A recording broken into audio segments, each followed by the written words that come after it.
Hello and welcome to We Turned Out Okay. Oh my gosh, the show is not called We Turned Out Okay anymore. Isn't that funny? Welcome to Practical Intuition with Kay. I am Kay.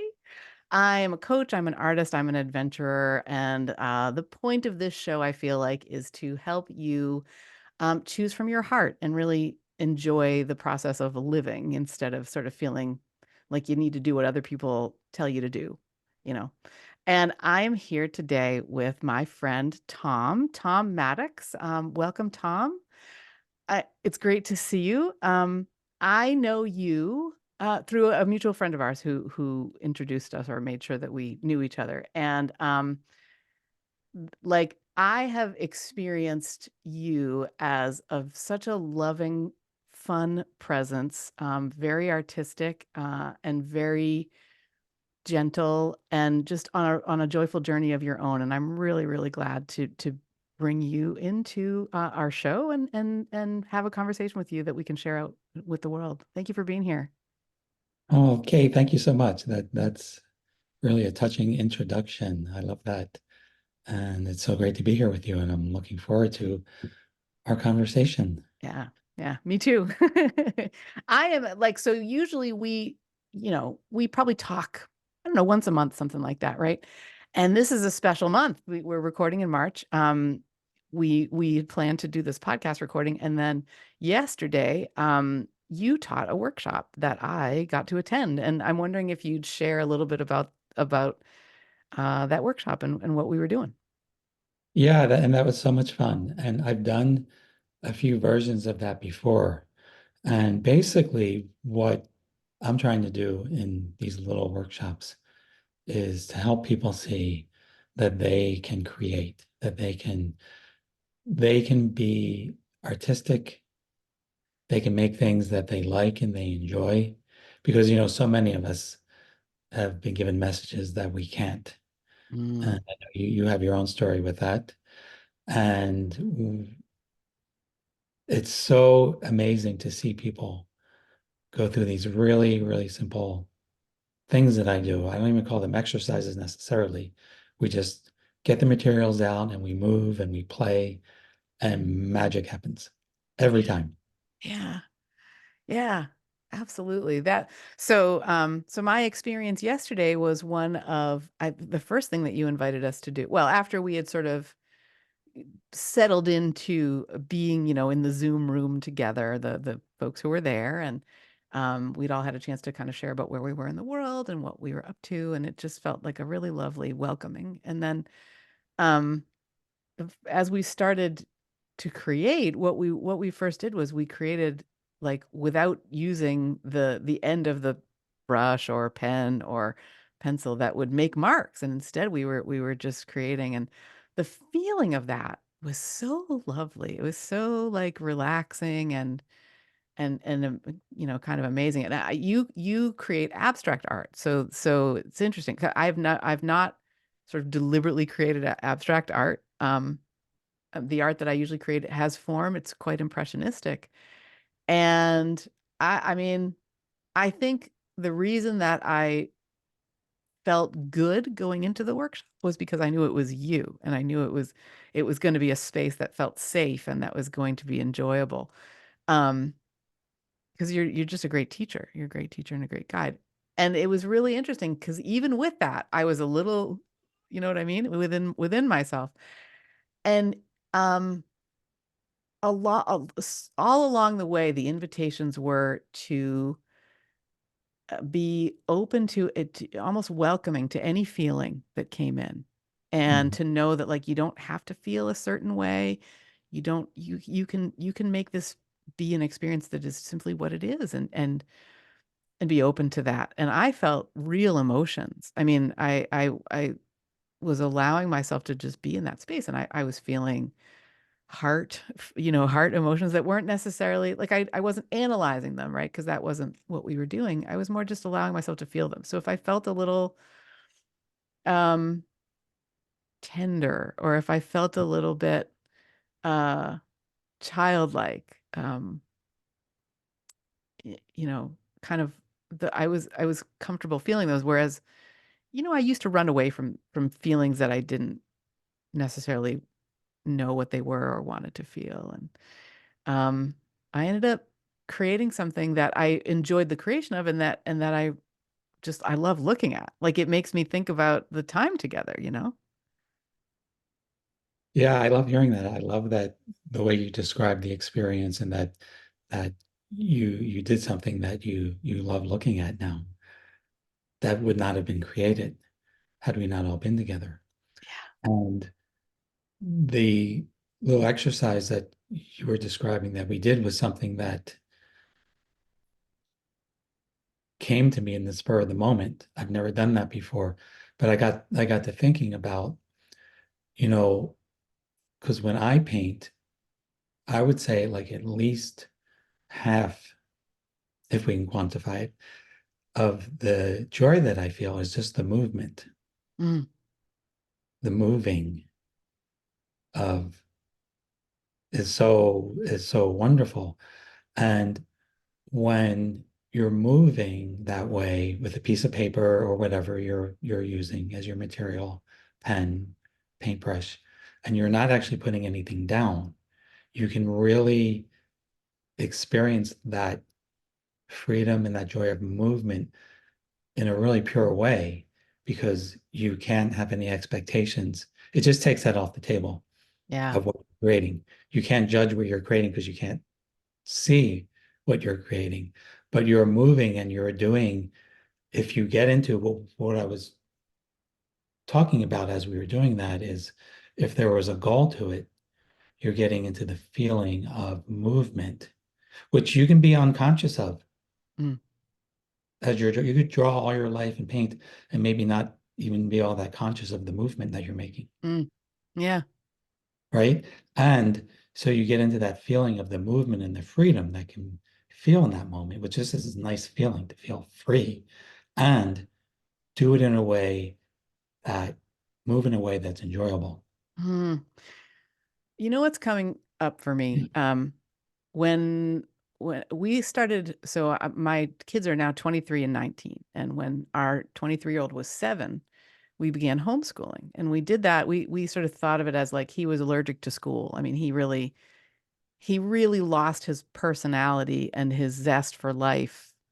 Um, but his experience of school with the academic pressures of like first, second grade were so much for him that he just didn't, you know, and this is a kid who's now in like he's in a paramedic program. I mean, he's so vibrantly it's interesting too because you talk about movement, right? Like combining the things that he's learning with the application of saving lives is something that's really really important for him. And Oh, we didn't know that when he was 7, right? What we knew is that we had a kid who'd been diagnosed with migraines, who'd lost 20% of his body weight, who had night terrors every single night. Like he was so unhappy, and homeschooling was what helped with that. And I remember thinking as we went into it, like, well, I mean, he may not have any friends or like know anyone, but at least he won't be feeling sick anymore. And the result of that was that like there were so many others who were also homeschooling, and we found a lovely lovely lovely community right around us. And I remember wanting to understand that, so I did a little bit of research, not just in my community but like out really across the country. And it was a simple survey, and it was basically like, why do you homeschool? Like, what are the factors that cause you to do this? And, some other sort of like, how long have you been doing it, or how old are your kids? Those sorts of things. When did you start? But so many of the responses, and I remember thinking, because at the time there was a real belief that the only people who homeschooled were people who were doing it for sort of a religious reason. right. And which is, I mean, there are no invalid reasons. I want to say that right up front. And what I noticed was that I think something like 97% of the people who filled out my survey anyway, and again, it wasn't like, we're not talking about, I didn't control for bias, for example. I just accepted whoever filled Mhm. out these surveys. So, but 97% of the people who responded to my survey, um, it was for secular reasons. Like it was because of events that were happening for the child, or the belief that they wanted something different for their kids, or And the reason it's coming up for me now is because I remember one woman filling out this survey, sharing about how criticized her at the time, like 6-year-old, Yeah. was for the way that he held a pen or a pencil. And like he was being taught you're holding it wrong. And he was making perfectly good letters with the or with whatever he was working on, he could do well, even better, holding it naturally the way that he wanted to. But that was a huge sticking point with the school. Like he was really roundly criticized and very much judged. And when he did try to hold the pen the way that they thought he should, he didn't do as well. He wasn't as successful, right, with like the creation of Yeah. marks on the paper. And like I think I do not.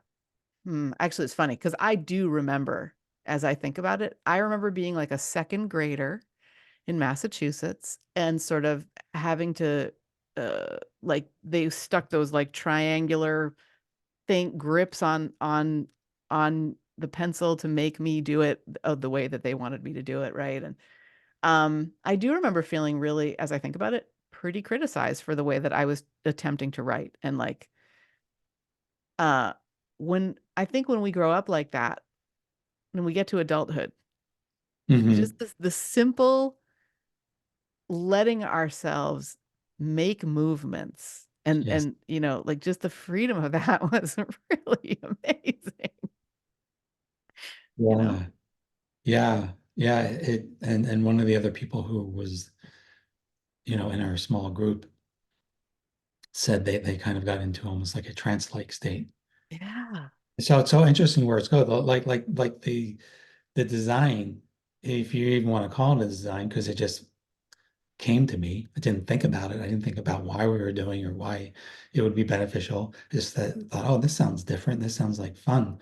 But then what people experience is totally different. Like you experience what you experience, they experience what they experience. Mm, I had my own, and I also had the pleasure of witnessing you all as I was doing it and mm, knowing, wow, I can tell something's going on here. And I didn't know what I was going to say or what was going to come out. And it's nice to hear your experience because I do think I said a lot. Like one of the things in making art, now it applies to everything, but especially I see in making art or just making something, whether you call it art or not, is that there really are no rules mm, unless you accept rules that have been given to you or you create them. There are no rules, which means that it's totally wide open to experience anything. And you get a little taste of that as you move the way we were moving. And even as we added some color and a little bit more, you get that experience of seeing, like experience that joy and freedom of movement that we talked about. But it is a little subversive too, because then you also get to see the rules that come up that nobody gave you. Like, mm, for example, I did a similar exercise the first time. I did it a couple of years ago. And after we went through this, and in this case, people were actually, it actually had more structure. I had pre-printed mandalas mm. that I gave to people and had all kinds of crayons, pencils, things, and just kind of said, go, just do what you want, basically. Do what you Yeah. want. Yeah. Right? That was the instruction. But as we were sharing, and so much richness came out in the sharing, we went so much longer than I thought. We barely had time for anything else, Wow. you know. But people would say things like, "Oh, I didn't know that I could change colors Mm, until I saw you do it." Now mm. that is both heartbreaking and a little funny too, in a way. Both, all that. It's like there are no rules, and someone feels like they hear something, oh, I can't change colors, or I can't do this, or I can't pick up a second one and start on that. So the rules come out. They just Mm. naturally come out.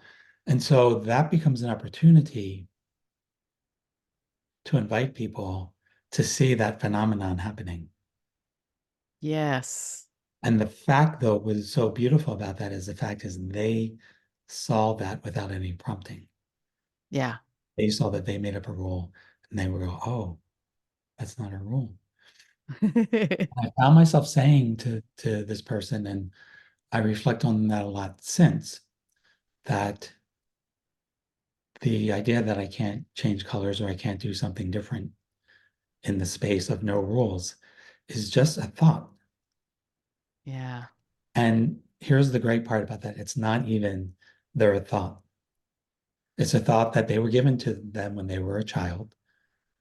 And for whatever ever reason, it still comes up occasionally, but it's a thought that doesn't belong to them. It was given to them, and it's so easy to sort of prove it's not their thought. Because you look at any child at a very, whatever age you want to call it, 2, 3, 4, and I've had the delight of, in my life at various points, being around kids like that, Mm. and they don't think about those things. Yeah. And sometimes you notice the point where they're starting to think about it. And they may be 3, 4, 5, 6. They're starting to think because they've been given these messages from people, both very explicitly and very harshly and judgmentally. Yeah.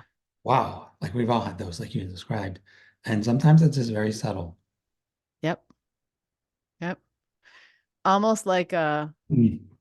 but well, there's so much research on this if we, if we think about the work that's been done to understand like how does a teacher's expectations influence, even if she doesn't ever say or they don't ever say anything, like how does that influence the outcome for the students?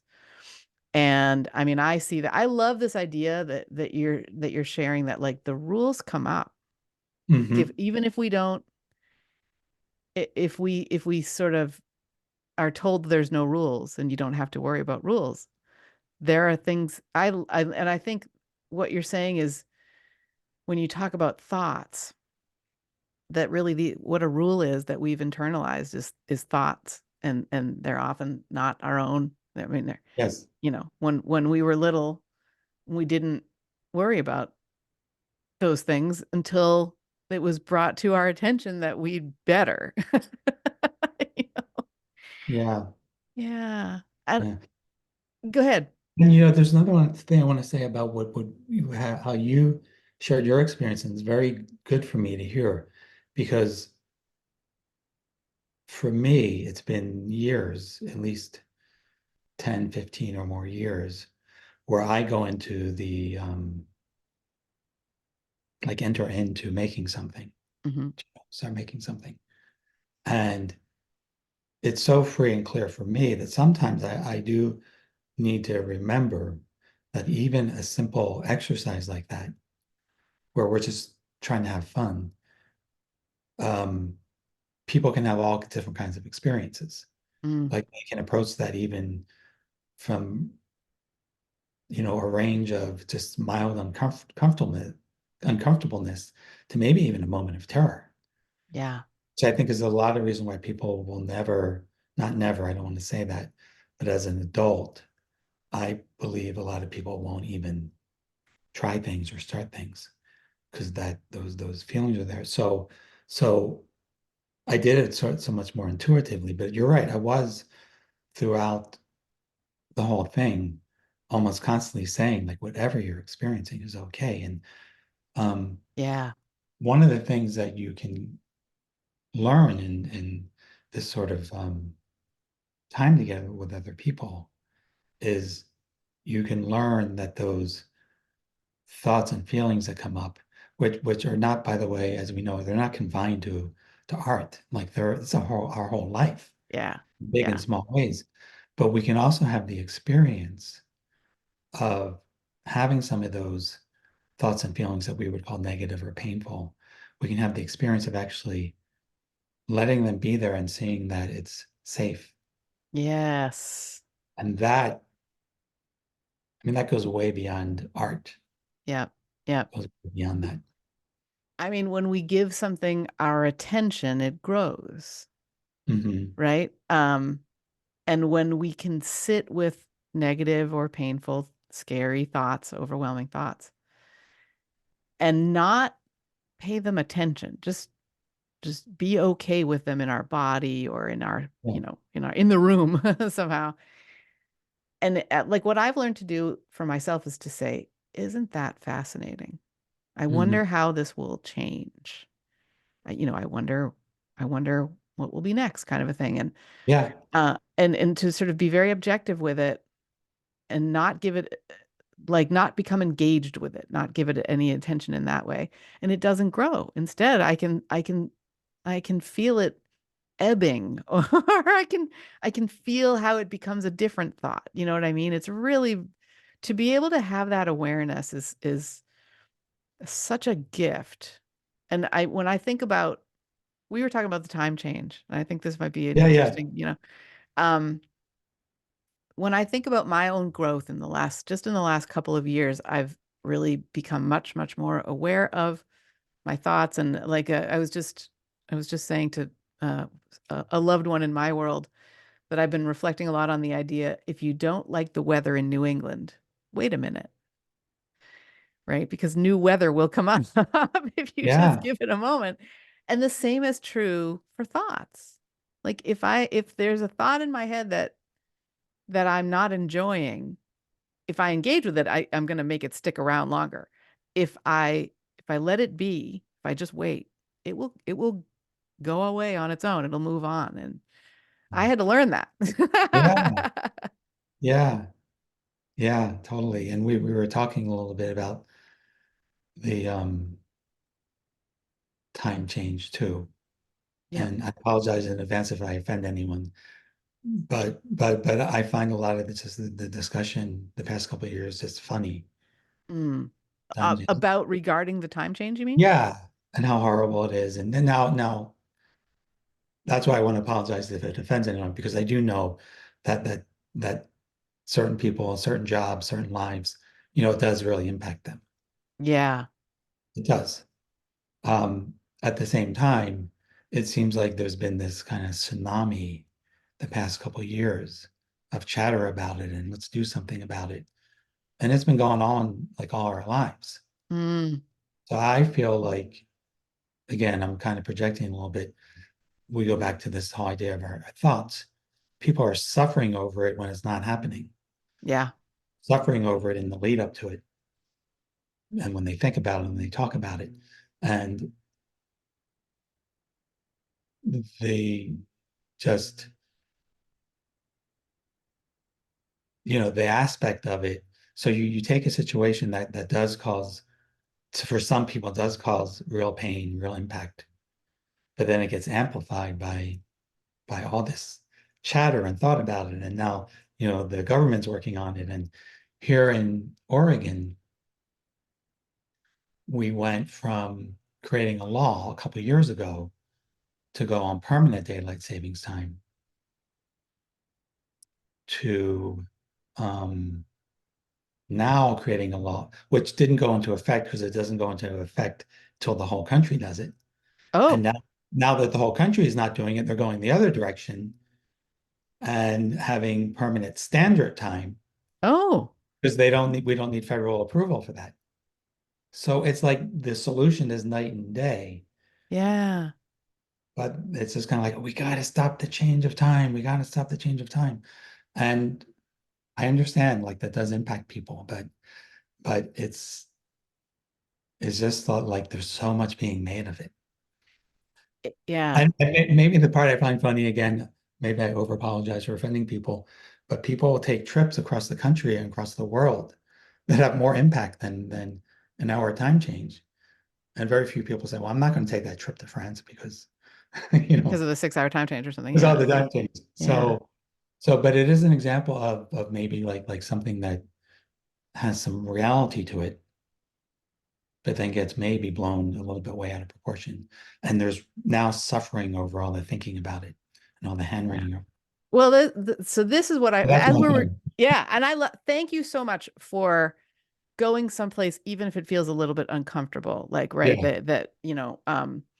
I think I'm in agreement with you, Tom, that we have a lot of respect for everyone listening, and that we all get to choose our thoughts. And and reasonable people can agree to disagree. As Totally. I think what I felt from you always is an incredible amount of compassion. Mm. And you're even expressing it now. You have a lot of compassion for people whose lives are impacted by this, right? Um, and I think there is a level of discourse that can be had about the impact on it. Because what the reason that it came up for me is we got to talking as we were recording.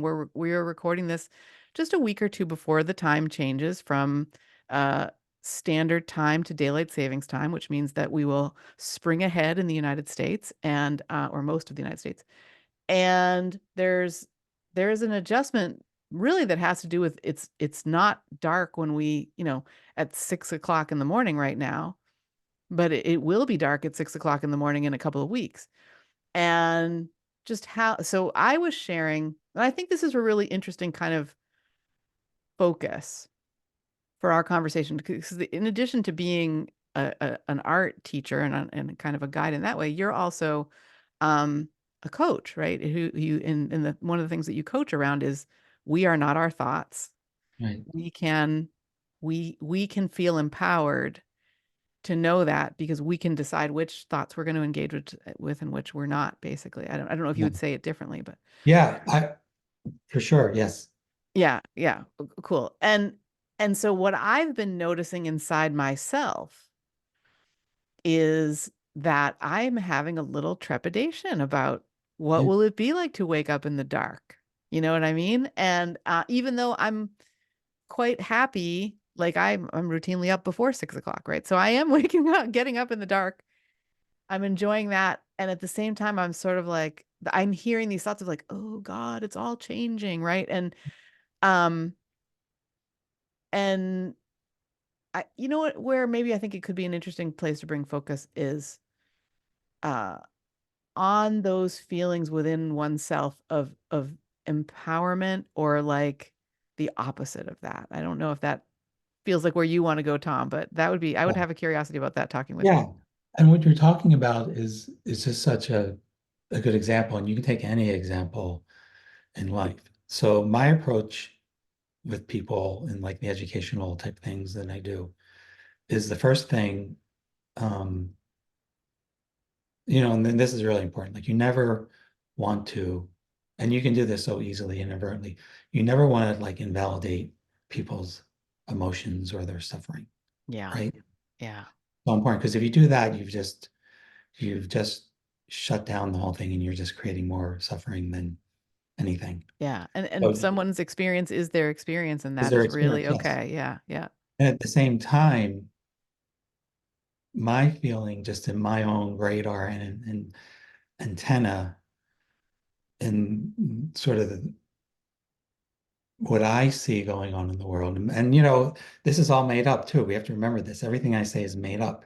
It's a reality that I have constructed. It's your thoughts. So it's like take it Yeah. or leave it. Maybe find something in this. Mm, Is that my feeling is we're sort of in a culture in the sort of psycho-spiritual world of validation mm.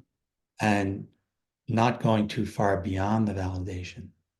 Do you mean like external validation? Well, no, validation of people's suffering and pain, Okay. Okay. Yeah. how Yeah. important that is. And so that comes with a gift. Oh, like we can invalidate people so easily in so many ways. Mm, In our culture. mm, So now it's shifting and people are sort of educating each other. Okay, don't invalidate this person. They're suffering. They have a diagnosis. You know, you have to respect it, validate it. Now, if it stops there,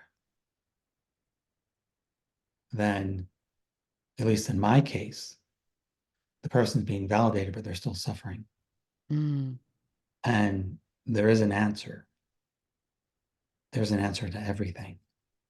And if you don't see that there's an answer to everything, then you can get really in sort of a cycle of mm. suffering. And And that's not where we're supposed to live. So we validate it or we don't invalidate it, but we also bring in some fresh air and some perspective Mm, that there can be a different way, a different experience. The same way we did with the art. You can have a different experience of art and creation. You can have a different experience of life. So, to go back to something like the time change, right? If people are suffering over that before it's happening, like you're saying, the lead up to it, and they see a little bit, number one, it's not happening yet. mm, And my suffering is being created because I'm getting all thinking and worked up over the fact that it's going to change. That's its own form of suffering, yeah. independent of what the time change does to you. Yep. Now, now that kind of suffering is sort of because I came into this world with a master's degree in worry. So I know worry. Um, that that doesn't have to be that way. Like that Mm, can change. That can change in a really big way. And so you can experience the freedom of seeing what's going on. And that doesn't make you immune from it. I think it just gives you a little bit of breathing space, a little bit of hope, a little bit of something, so that things that are going on in your life that you don't like, that are bad, that are, you know, not ideal, that you can have a different experience of those things when they're not happening in the moment. mm, And to tell you the truth, most of my suffering in my life over things like money, jobs, relationships, whatever, most of the suffering that I have experienced about that is thinking about it. Like, let's say you have a conflict with someone, right? We all have conflicts with people. mhm. I probably had one yesterday in some big or small way. But the amount of time I will spend thinking about it afterwards is just, it's boggles my mind. Mm, When I started catching on to that, it didn't necessarily stop the fact that I do that, but it gave me a lot of relief and a lot of freedom from that without actually like solving the problem, solving the conflict. And that's available to people. So that is what I try to do when I work with people in more of like a one-on-one or group educational setting, mm, that there is sort of there's our reality, right? Maybe like any person could probably listening to this could probably describe the setup of their life. I live here, I do this, these are the people in my life, this is how it's going, and there's kind of like a structure or substance to that. And at the same time, we go about our lives day to day, like I'm on the bus or I'm taking a walk or I'm eating or, going to sleep.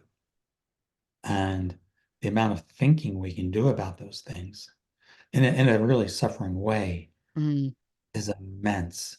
It's mm, so immense.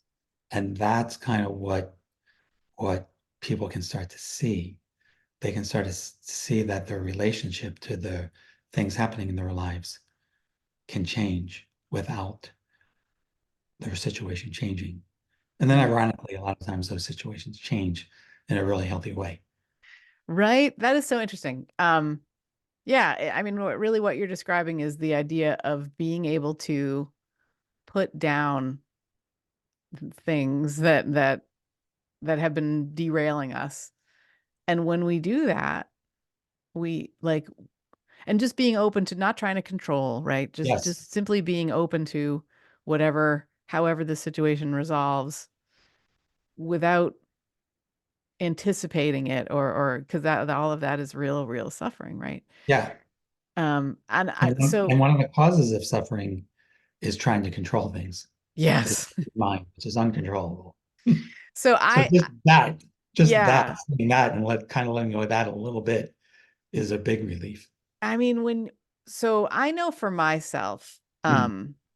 there was I can think of one certainly precipitating pretty big event, traumatic event when I was 7 years old. And longtime listeners will know. I think Tom, we've talked about this Mhm. a little bit too. That I was sexually abused when Hmm. I was 7. And there, it like the people who knew me uh, at the time, there was a pretty bright line between like the sort of approach to life that I had before and after. And afterwards, there was a lot more trying to control. There was a lot more anxiety about future events. There was a lot more fear of things I didn't even, I mean, it's interesting because I started dealing with that when I was in college because I was having anxiety attacks that would just hit me. And I would be just full on like, it was pretty scary. And a therapist, a wonderful therapist, helped me understand that in each anxiety attack, what was happening was I was experiencing physiologically what had happened to me as a child. And as soon as there was this wonderful little mechanism where I was like, oh, I see what this is now. And that was very helpful in me being able to kind of put it down. Like I Yeah. can see what it is. And that was a big, big part of my healing. Um, but you talk about having a master's degree in worry. Um, I would love if you would I would love to be taken into that a little bit, like, and Sure. how, how you've grown if you would Yeah, like to do that. sure. Sure. I mean, I was told as a child I was, I think one of the den mothers of the Cub Scouts or whatever that I was in told me I was a worry wart. Mm. Something was in the babes. And and it just is I don't know if it's a habit or whatever, but it was a big part of my life and a big part of, when I was going through hard times in my life. That's what it was. I was worrying about something that was going to happen, Mm, either something that had to do with my health and well-being, or it often came down to relation to other people, mm, how they would see me, whether they liked me or not, mm. or approved of me. And I'm sure everyone who is listening has had that experience, Yeah. and maybe that experience today. Yep. It feels like it's part of being human in this life. But what happened to me was a few things got taken away a few years ago. And some things can really be very big that can be taken away that don't seem to change very much. But the main thing that got taken away was the idea there was something wrong with me because I was a worrier. Mm. To just see that, it's like, okay, well, whatever, I'm worrying. I guess I do that. I guess I have my master's degree in worry. So Yep. I'm good at it. And almost took a little bit of a lighthearted approach to my worry. So when you take one thing off the table, like something's wrong with me Because because I'm I'm a worrying. worrier, without even addressing the worry or the things that I'm worrying about, there's this big opening that happens. Wow. Almost creates almost like this chimney effect where that opens up and then, hey, all of a sudden the worry is less painful. Yeah. And you see, like you described the experience of, which I love your experience of what that therapist told you is the fact that you understood what was happening to you in the moment helped you. Yep. Yep. So however we understand what's happening to us in the moment, and we're not like I don't know, as much of a victim as what's happening to us because we understand it. Yes. And we actually understand that what's happening to us in the moment, I don't know if this came up to you, in some ways was actually very healthy, Meaning that, meaning system is responding in the best way it knows how. yes. It's trying, your system's always, maybe this is what your system's always, whatever it's doing, it's always trying to help you. Yeah. Yeah. Always Yeah. trying to help. Right. So, I think being able to see that and like it made it not so much subjective. It Mhm. didn't feel like something was being done to me that was out of my control. It was like, oh, I understand why my body, why my brain is doing this. Like there's something that's frightening me in my environment right now, or something like that, and that's okay.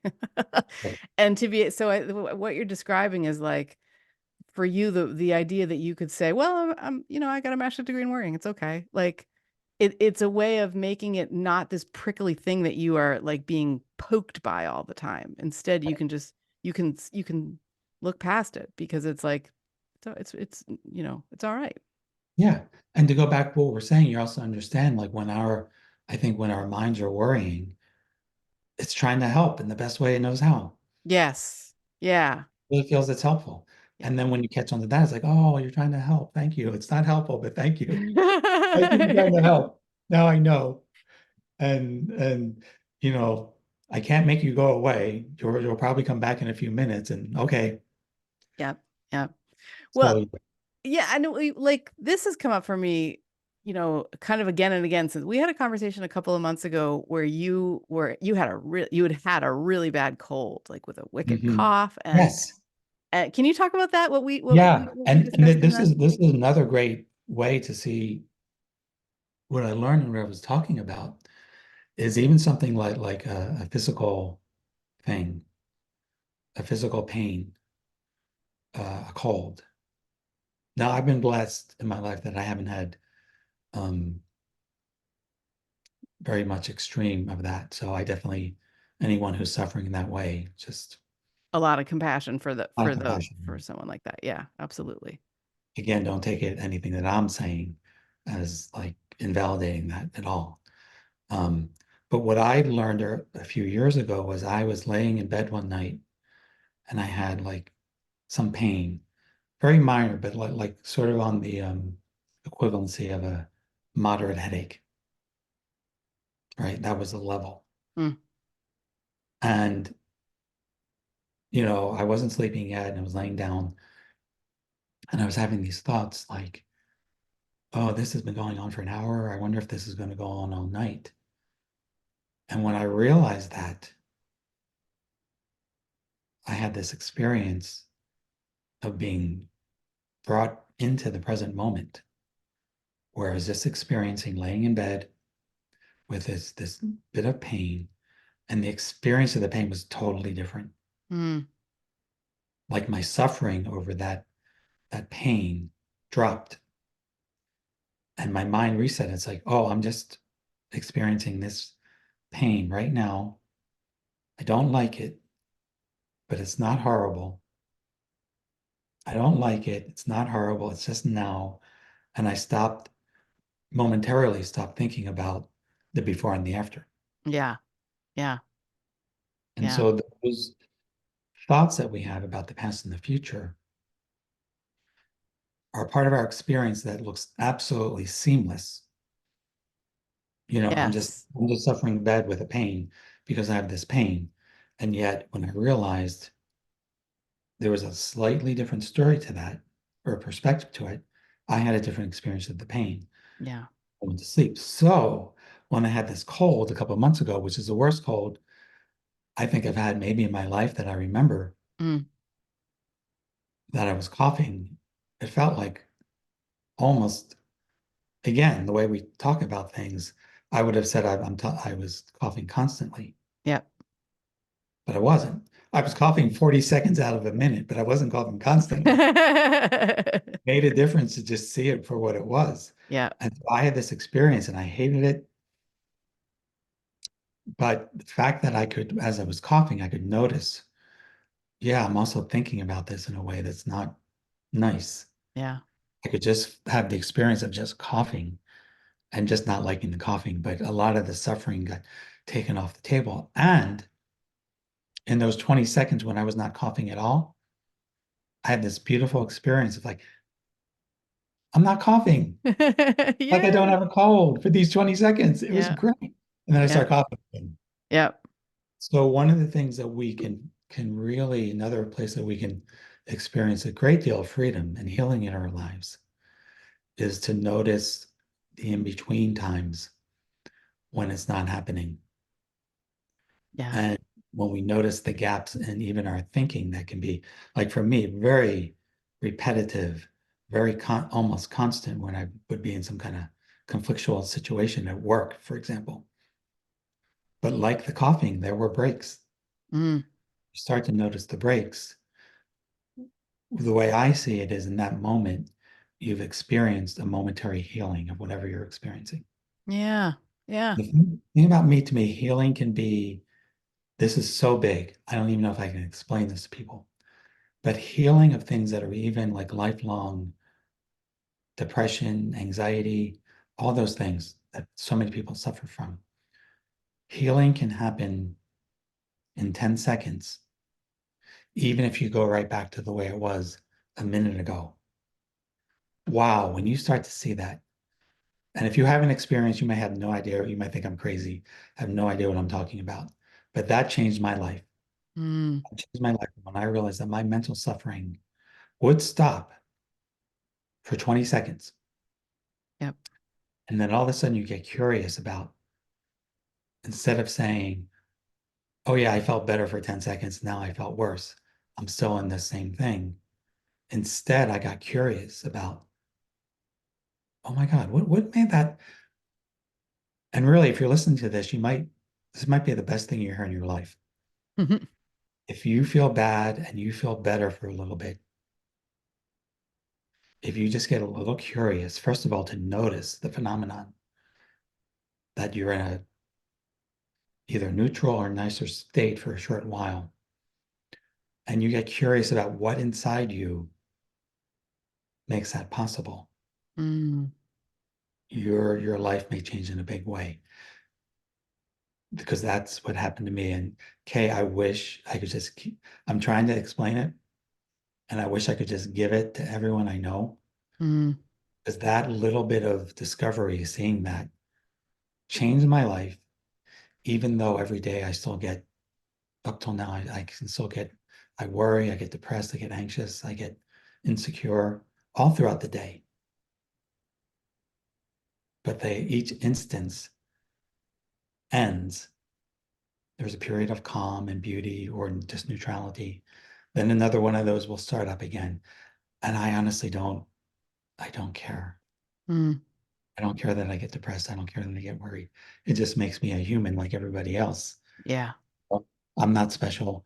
And the thing that is special is to notice this phenomenon because there's so much hope and relief from suffering when you notice that your system, whatever you want to call it, your nervous system or your spirituality or God or whatever, really has your back.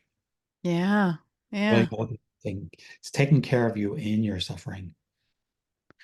Wow. Um, Thank you. I mean, I again, what I think about immediately is the idea of if you don't like the weather in New England, wait a minute. Yeah, it's very similar. Um, and I will say that's been life-changing for me to understand too. That and I love what you say about approaching whatever this sort of internal inquiry with curiosity instead of judgment. Hmm. Um, then what you're speaking to is really transcending a lot of the messages that come in from the outside and being able to say, okay, I'm seeing this, I'm feeling this, I'm Yeah. experiencing this. Oh, and now I'm experiencing something different.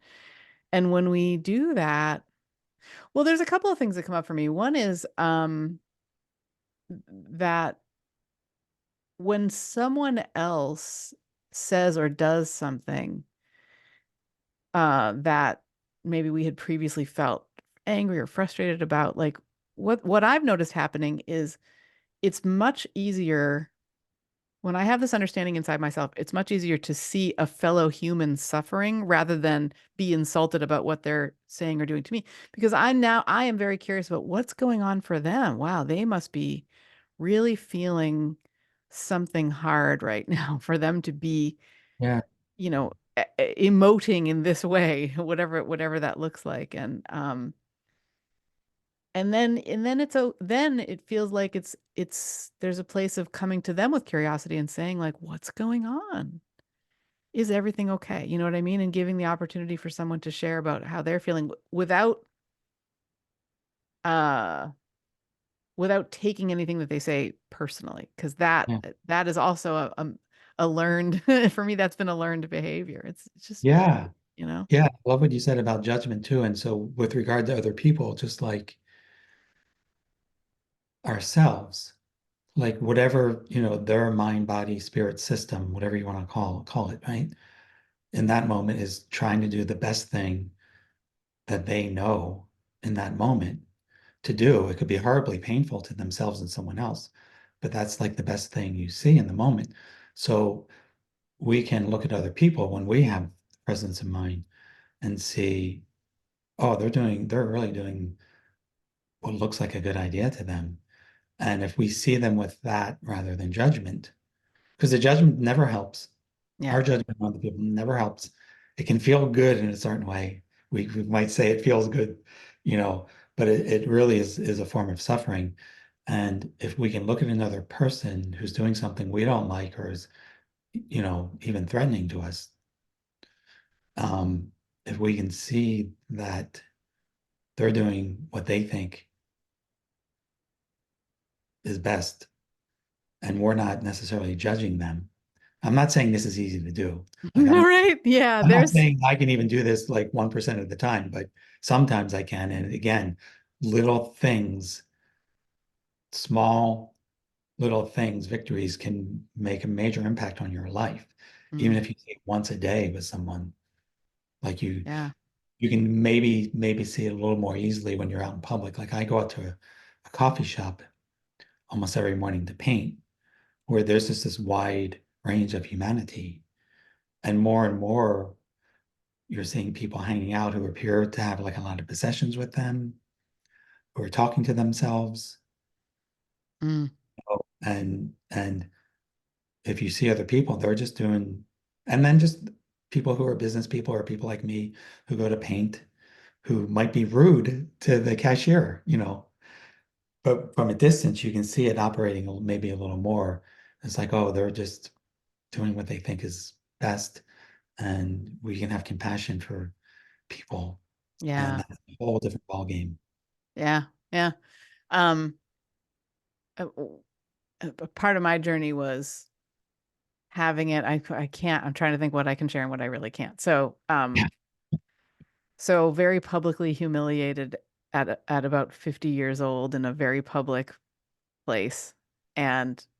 turning to my kids actually and saying like, is that true?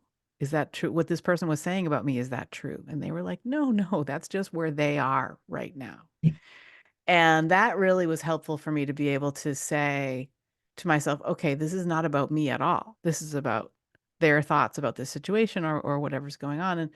And when you talk about people being rude, or the thoughts that we have about somebody, like I think what's coming up for me is it is never the objective situation. It is always our thoughts about the situation that make the difference. Um, Yeah. Actually, I thought about this. It's interesting because I thought about this while in your workshop yesterday.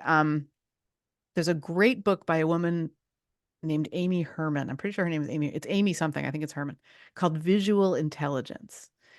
And she she uses art in the New York Metropolitan Museum of Art to help first responders, FBI agents, Mm. people like police, people who are making quick judgments about or assessments about situations every day, to really be clear about what is going on in front of them and what they think about what is going on, so that they're not using their biases to make judgments or whatever. And Yeah. it's just an absolute, and the fact that they did it with art, I found so fascinating. Like this is her work. She teaches classes, for people like FBI agents, first responders, police officers, so that they don't assume something, but instead they understand that they can assume things, and is what they are assuming right now accurate or not? Like, it's fascinating to me.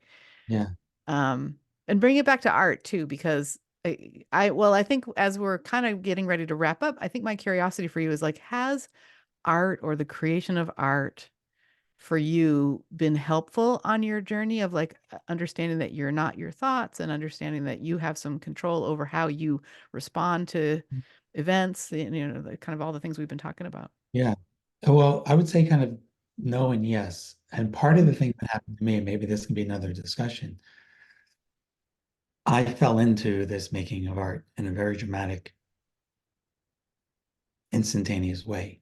Mm. So this just woke up in me and everything sort of disappeared. I often describe it as very similar when you hear about, especially in some of the Eastern Zen Buddhist religions or practices or whatever, that someone has like an enlightenment experience. Yeah. That's what happened with me with art. So when I was going through a hard, really hard time a year, about 5 years ago, and feeling depressed, I wouldn't say that the art was something that helped me, but the art was the only thing where I was not experiencing that. Mm. Other parts of my life I was withdrawing, I was feeling bad, but the art didn't change. My experience Mm. of art didn't change. I still did it the same way. I still felt the same, but it did give me a question, was kind of like, well, okay, if I am in this mostly beautiful experience when I paint, if I see really clearly that those thoughts that society has given us about who's good, who's not good, I still see them, but they just don't have any charge to them. Mm. In fact, I can turn them around and consider them helpful, which is kind of bizarre. You know, I think I talked about that a little bit on the workshop yesterday. Um, but it woke me up to the fact that another life was possible. So I would wonder, okay, why do I have this experience when I'm painting? Why am why do I go through other periods of my life where I'm really suffering? Mm. And it wasn't until I came into something we haven't really talked about, but something a community called the Three Principles. Yeah. It talks a lot about what we talk about and being immersed in that I found kind of like the missing link in my regular life. So now my regular life is more like my painting life because I saw what I saw about the way, not just like we talk about the way that our thoughts create so much of our reality, but really more back what I saw about the wisdom of our systems, totally oriented to health, every time bringing us back when we're down. Like Mm. it's like the law of gravity Yeah. being that. That's what I saw being involved in the three principles. That's what changed my entire life. Wow. I now walk around my life when I have the presence of mind to reflect on it, totally mentally healthy person, totally perfect healing capacity. Hmm. When it gets thrown at me, it's like Pac-Man or something, gets healed, Yeah. and still being a normal human like everyone else, still having all those what we call negative experiences, but having a totally different experience of that phenomenon. Yeah. It's just, I can't put it in the words, but it's magical. And I hope everyone listening to this um, hopefully hears something in that and feels that little bit of hope that Yeah. that to consider your mind, body, spiritual system is way more powerful than you think. It has the actual power of the entire universe behind it. Mm. Mm. I feel that. Well, and I think it's wonderful too to hear, like you used the word enlightenment before, and I know that there are some, I would say, people in my life that would be very dismissive of the idea, like, oh, enlightenment, you'll never achieve enlightenment because it means never having negative thoughts, or it means like it's some pie in the sky thing that you can't, that I anyway, they would say, can't access. And it's like, for me, that's not what enlightenment is at all. It's an understanding that I can choose. It's not never having any negative thoughts, Right. right? It's not never having any thoughts, or being able to still my brain so much that like I am in a meditative state all the time. or something like that. It's really about the where I bring my focus and where I keep my attention. And um you like I think it might be a good idea, or it could be, I think it could be useful, and I have a curiosity about this too. I'm reading or rereading the three principles, no, the relationship handbook by one of the Mhm. sort of folks in the 3P world, George Pransky, who's just been so helpful. And the relationship handbook basically is a an addressing of these sort of common myths, in our society about couples or about how we, react with or interact with other people, how we think about situations, and even things like our moods and feeling state and stuff like that. It's been absolutely fascinating um, to see, especially with with my background in human development. Like this is such a lovely way to look at people and dynamics and that it does feel very, very empowering. And I'm curious, Tom, what the three principles are. Like, I'm not even sure if they ever come up in this book as like, this is this, this is this, this is that. Yeah. Like, yeah, what are they? What is the three Yeah. And I principles would about? say that there's so much out there on YouTube, the 3PGC, Three Principles Global Community, which I'm a member of and Mm, volunteer for. There's so much out there. And a lot of times they don't even specifically talk about the three principles because the three principles are very simple. I like to think of them as three gifts.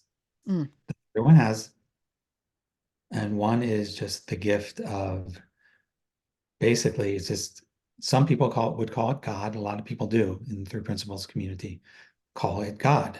That's a principle of life.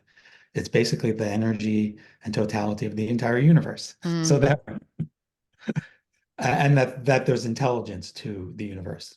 mm. That's it. Pretty much that's it. Okay. Nice, nice to know. Uh, I we, we are we are an expression of that. have a friend who says the universe has got my back. Yeah. The universe has my And, back. and the universe is inside you.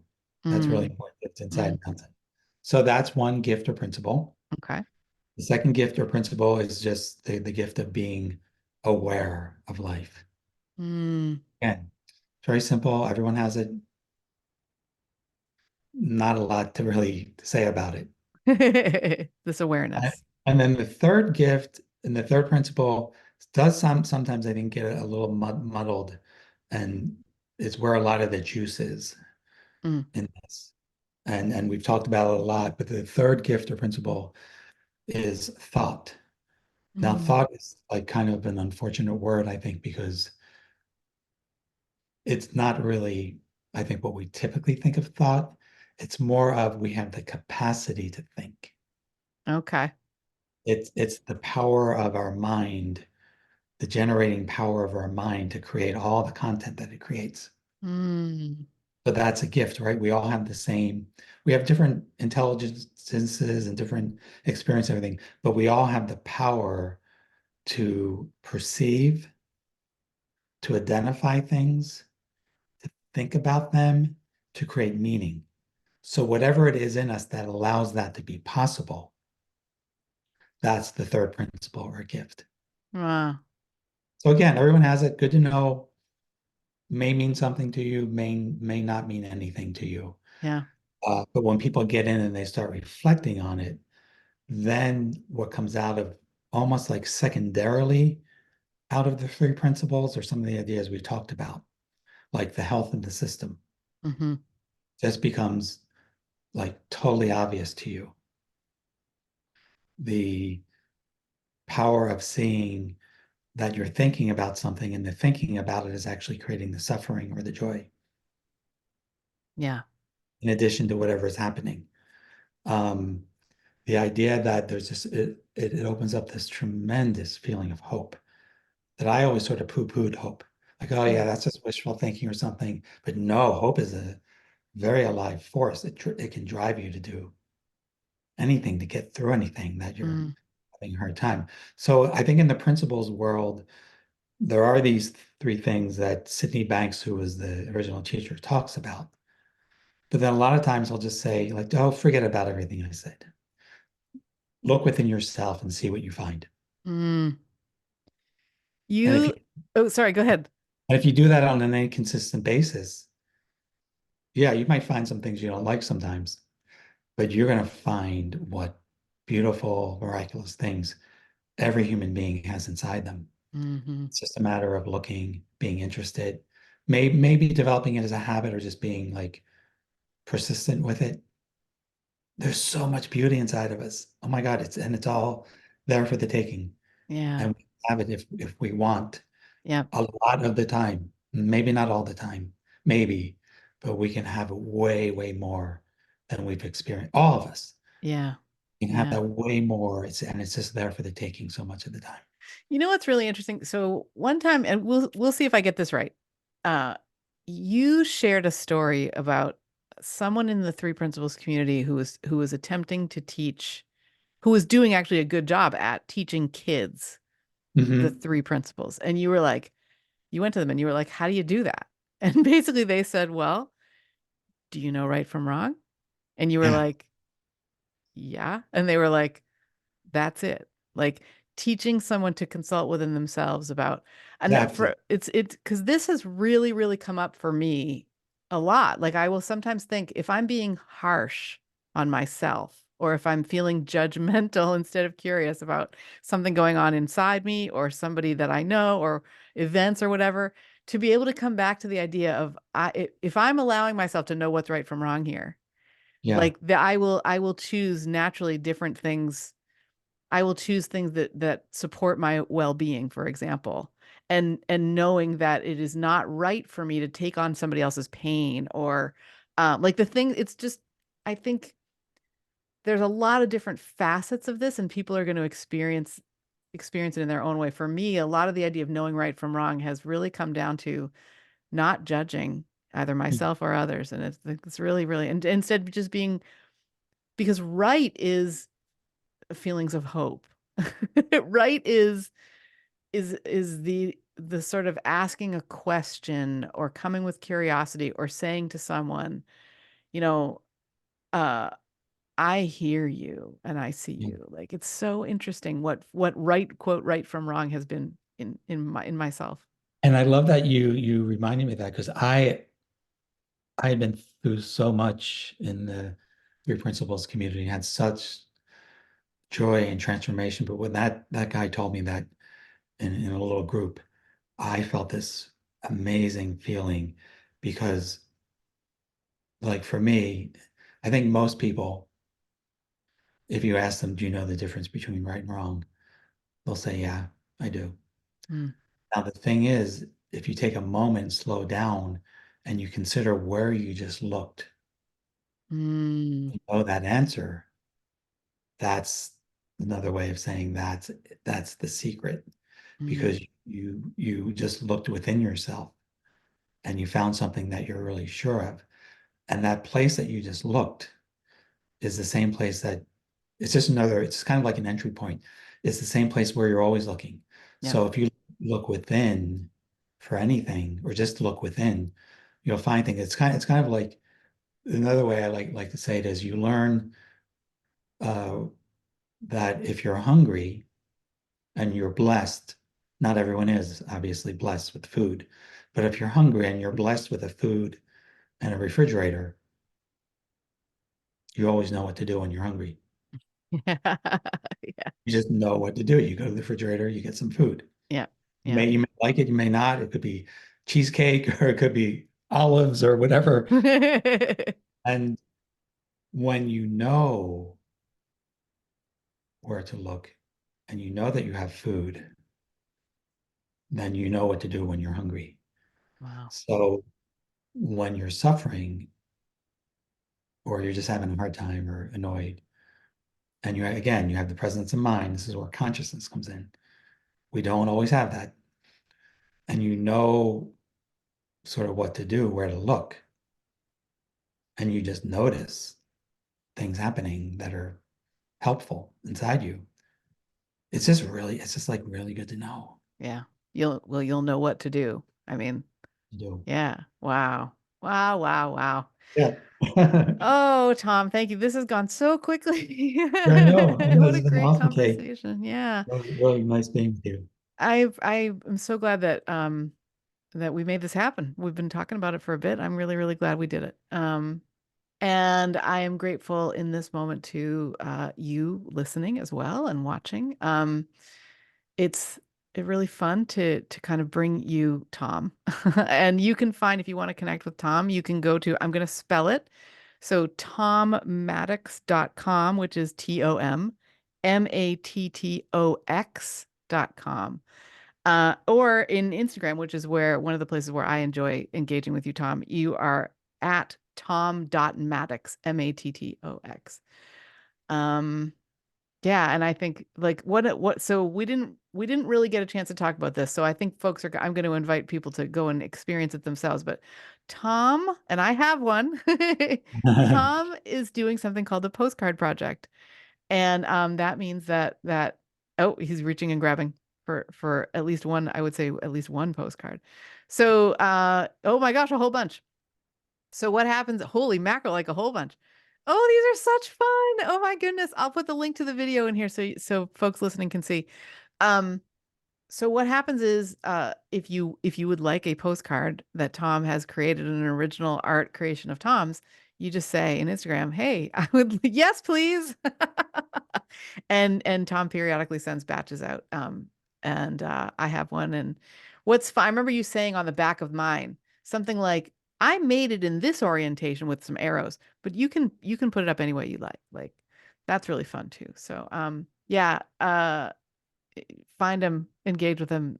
Tom is a blast. Oh, Yeah. good. Thank you so much for being here today, Tom. Thank you. Thank you. And I just, everyone who's listening, just wish you all the best. And yeah. Mhm. Cool. Cool, cool.